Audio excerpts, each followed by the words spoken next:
Yo, what's good, YouTube? I'm here with CJ and of course Drew with the Soul Broker. CJ was just talking to me about what happened with Marcus Jordan and the trophy room release. We were just talking about the article that Complex wrote, Brendan Dunn from Complex. I saw it on LinkedIn. I don't know where you saw it. So I pretty much saw the same thing on Instagram. Complex had dropped an article and pretty much given all the details on everything. Definitely just asking Drew how he felt about the whole situation. Meaning that there's such a limited amount of pairs, and knowing that the inventory holder just kind of did his own thing after so many people were looking forward to such a great pair. It was just kind of diminishing as a buyer to know that probably you're not going to get your hands on this pair now. So I don't know, it's just, what do you think about it? How you feel? I mean, honestly, like I said it before, like I feel like with the last name Jordan, you stand to inherit so much money. The story behind it drew me in and made me want to have the shoe. I wasn't crazy about him, but regarding what happened, I feel like having the last name Jordan, you're already stand to inherit a big bag. So if you think about it, how many pairs total were supposed to 12,000? So I heard Nike released 200 on the sneakers app, and aside from Nike, it was Trophy Room that was releasing the shoes. I know for a fact, initially, a lot of pairs came with the 170 price tag without the blue laces, and then you had the 190 price tag with the blue laces. So in the Complex article, the author Brendan Dunn from Full Size Run, he went on to say that Marcus Jordan stated that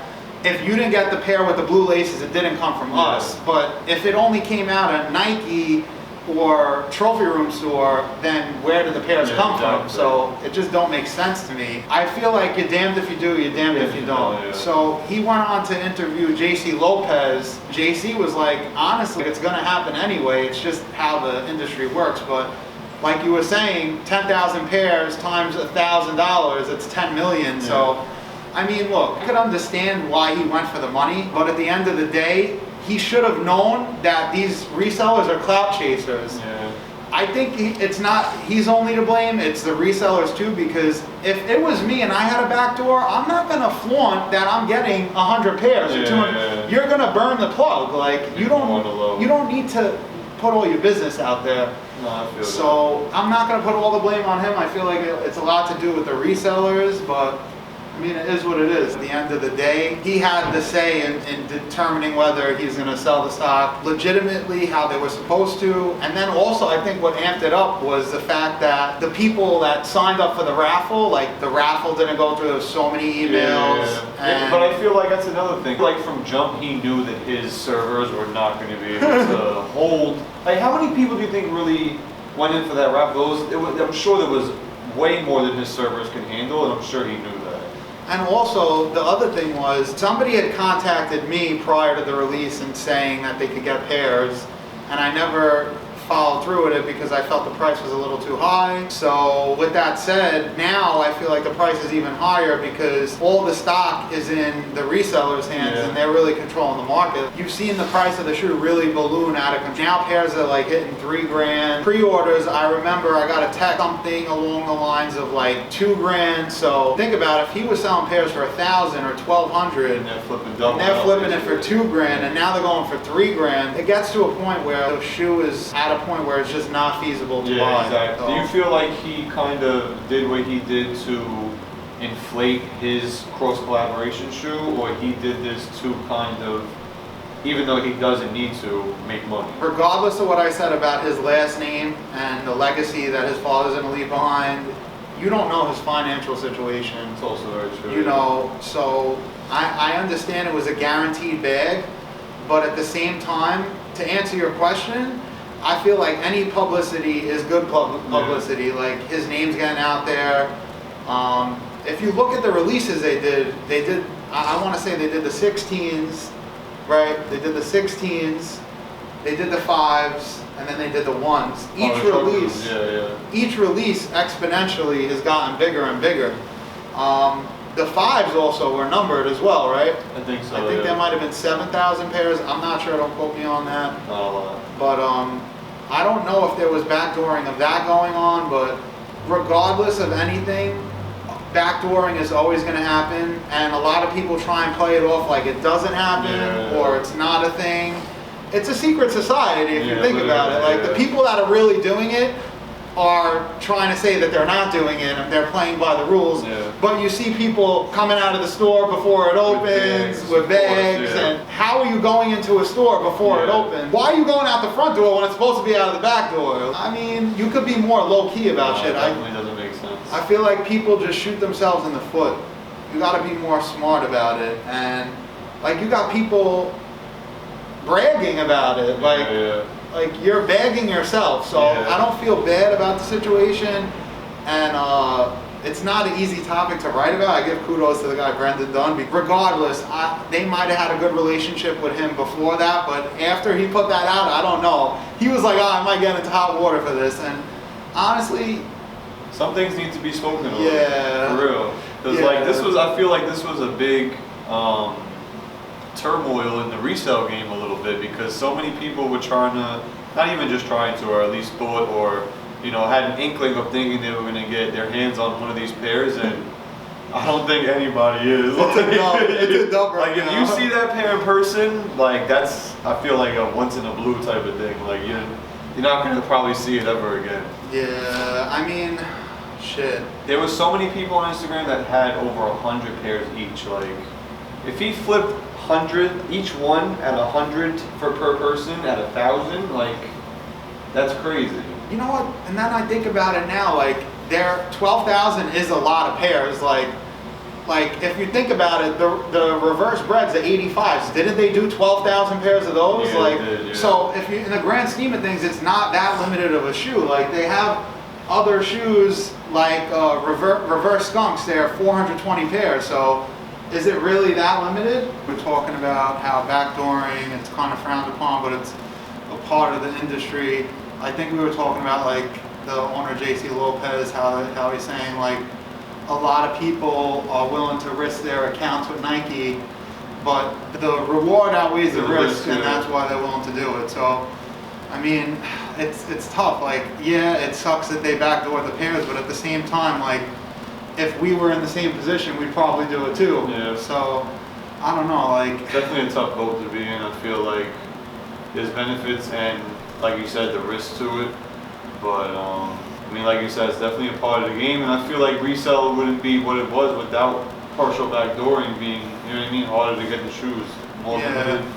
Yeah, but I don't know. A lot of shoes that I want, I can't get them at retail. I'm willing to pay the resale on them. So we've all paid resale one way or another. So if you really want the shoe, at the end of the day, you're going to pay what it is, or you're going to trade, or you're going to do what you have to do. So, I mean, look, I'm going to sound like a hypocrite right now, but I'm just playing devil's advocate. Yeah, we said he's a Jordan, why does he got a backdoor? At the end of the day, that's 10M. Yeah, but that's what I'm saying, like he capitalized. A 10M payouts. I felt like that's all it was for. I felt like he was, in a way, if he was jealous about the resale game or whatever it was, I felt like he wanted this shoe that he knew he had his name on to be off the gates. This shoe hasn't even come out yet, it's 3 bands, you know what I mean? Like, he capitalized. He knew, like, listen, my name is on this, I'm going to do what I got to do to stand out, to be on top of the game right now. Yeah, I mean, sheesh, even thinking back on, like, SBs and stuff, I remember in certain shoes, like, What the Dunks were selling for $800, or, like, Freddy's at events for $2 grand, and now those are hitting for, like, 8 racks, 20 racks. Yeah, it's crazy. You know, you're right, though, it is a part of the game, and even us as a resale shop, if there wasn't the backdooring and items weren't hard to get, then everybody would be able to get it.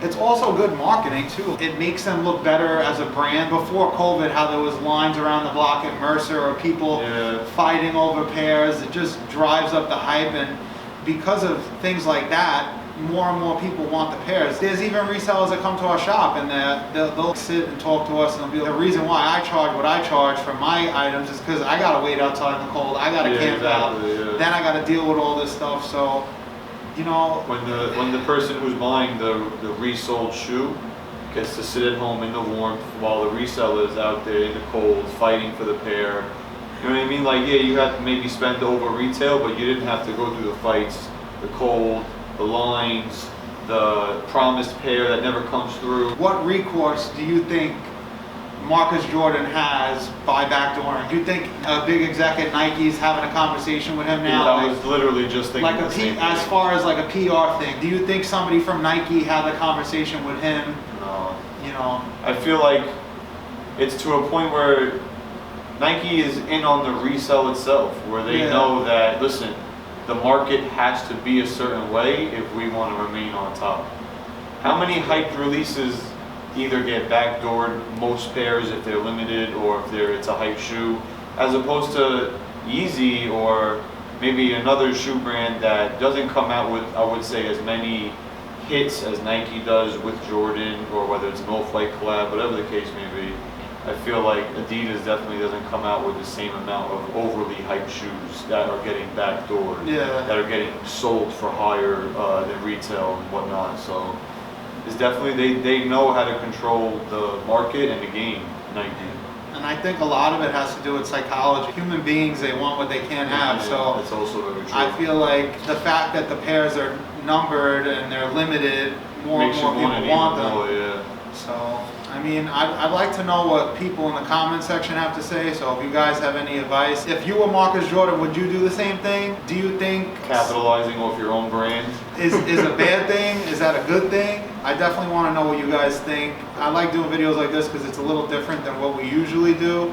And yeah, I feel like he didn't have to do it, but at the same time, it's a lot of money, and you know, at the end of the day, he owns a business. He's a businessman, so I can't fault him for doing it. But at the same time, I might have went about it a little bit differently, because from his perspective, I don't know how many pairs were sold or were backdoored, but you know, you can't put all the blame on him. A lot of it has to do with the resellers. If a lot of the people didn't do it for clout and they weren't clout chasing and they just kept it on the DL, then I feel like it wouldn't have been. Just let's go back. If people didn't post all those photos on Instagram, then I feel it wouldn't have gotten publicized the way it was publicized. Because you're pretty much, it's like a photo op at that point. Like you're giving somebody something to say by putting that out there. So if that was me and I got all this shit, I would try and be a little low-key about it. You know, but at the same time, I would be worried about, all right, is this going to burn a bridge between me and the person I'm doing business with? So it's not an easy say. I can't sit here and say, yeah, it's fucked up, I wouldn't have done it, on both sides of the fence with it. Because when you're on that side of the fence where you're the one receiving the backdoor pairs, it's like, you know what I mean? You feel on top of the world almost, where especially to a point where it's I like to call it like a glazed Chicago 1. You know what I mean? Like we said, it was the collab with Trophy Room. It's not a shoe that is going to come out every couple of months, or is going to get restocked every couple of months, like maybe a Biohack or a Royal Toe or something. So and also what I think about is, I think I said before, I feel like he kind of set the standard on the price. Like I kind of wonder if they weren't backdoored, what would resale really be on these pairs? You know what I mean? That's a good question. Now that he resold that minimum 800 to 1,000, resale has to be double that, because these resellers need to make their money. So if Nike would have dropped all the pairs and they would have been distributed manually, then resale would not be where it is today. I would say for sure, I would agree with you that the price would totally be different. Because if you think about it, a lot of people cop so they could wear, and then you have the people that cop for retail so they can resell. So I don't know what the mix is, but I would say for sure a lot of resellers are dominating the market, and they probably accounted for a lot of the pairs that are on the market. So yeah, I feel like a lot of people are going to hold them because they learned their lesson with the Trophy Room 5s. You've seen what happened with the Trophy Room 5s. People bought pairs in bulk, sold them for 500, and then you've seen pairs hitting for 1,000, 1,500, 2,000. Now they're leveled off at about 1,500, but now people know kind of what they need to do with certain shoes. Like it's an asset. Like it could go up, it could go down, but the history, the prior release, you learn from shit that happens. That shoe went up a lot, so. See, now, literally stemming off of what you just said, depending on the shoe, you got to know what to do. I feel like Marcus knew, like, listen, this is a Chicago 1. icy bottom, stars in the bottom. This is not a shoe that's gonna come around often ever. I know what I could do with this, and that's why he did what he did. You think that shoe is gonna plateau at where it is, right around 3,000? It's gonna go up even more. That shit is gonna go up, yeah. Yeah, I mean, shit. I honestly, that's a pair I've seen photos put out of it. I wasn't crazy about it. Like I said, I like the story that was put out behind it. It kind of made me want the pair more, but for me, it's like I would take a regular Chicago over that. Yeah. Also, you're not wrong, because I feel like definitely at any given moment it could drop. Because look what happened to the Dior's. That was a $12,000-$13,000 shoe, and now they're doing $7,000. For so sure. Definitely a trophy room could drop at any moment if nobody's willing to pay that price. Yeah, I want to know what you guys in the comment section have to say about this. You know, what your thoughts of the situation. Was this a pair you were going for that you couldn't get? Did you try the raffle? What you thought about the backdooring thing? Do you think it's a good thing, a bad thing? And where you think the numbers are going to go? Are they going to go up? Are they going to go down? Are they going to stay the same? Thank you guys for watching. Thank you, CJ, for giving me the idea for the video. Appreciate you. And hopefully we can do more stuff like this. And hopefully we don't get some blowback from some resellers. Yeah. It's all love. Listen, yeah, we're resellers. Open conversation. We're resellers ourselves, and we respect everything everyone does, because I know how hard it is to go out of your way to get these pairs. Even for the 5s, if people had to go all the way out to Florida, that's a big trip. It is. So definitely. I respect it 100%. And thank you guys. Appreciate you.